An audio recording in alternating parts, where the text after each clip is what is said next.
যশোরের কেশবপুর উপজেলার গৌরীঘোড়া ইউনিয়নে দাঁড়িয়ে আছে ইতিহাসের নীরব সাক্ষী ভরত ভায়না, স্থানীয়ভাবে যাকে বলা হয় ভরত রাজার দেউল। এই প্রত্নস্থল বহন করে চলেছে প্রাচীন বাংলার ধর্মীয় ও সাংস্কৃতিক ঐতিহ্যের গল্প। প্রত্নতত্ত্ববিদদের মতে ভরত ভায়নার ইতিহাস অন্তত 1000 বছরেরও পুরনো। খ্রিস্টীয় সপ্তম থেকে নবম শতকের মধ্যে এটি একটি বৌদ্ধ মন্দির বা সংঘারাম ছিল বলে ধারণা করা হয়। 1984 সাল থেকে প্রত্নতত্ত্ব অধিদপ্তর এখানে খনন কাজ শুরু করে, আর তাতে উন্মোচিত হয় বিস্ময়কর সব স্থাপত্য নিদর্শন।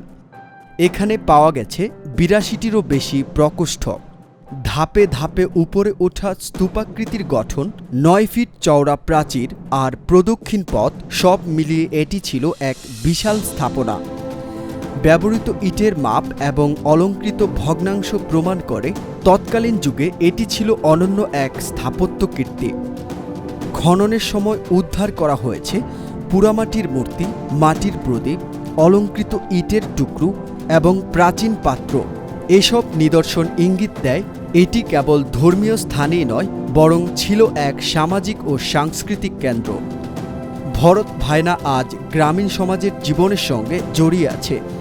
কেউ এটিকে ভরত রাজার দেউল বলে, কেউ আবার বুদ্ধ মন্দিরের নিদর্শন বলে।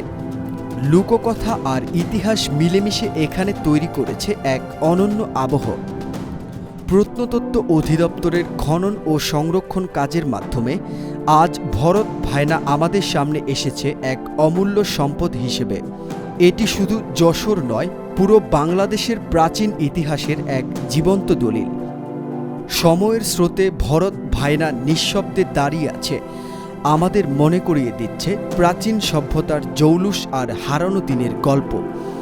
এই প্রত্নস্থল শুধু ইতিহাস নয়, এটি আমাদের পরিচয়ের অংশ, আমাদের গর্ব।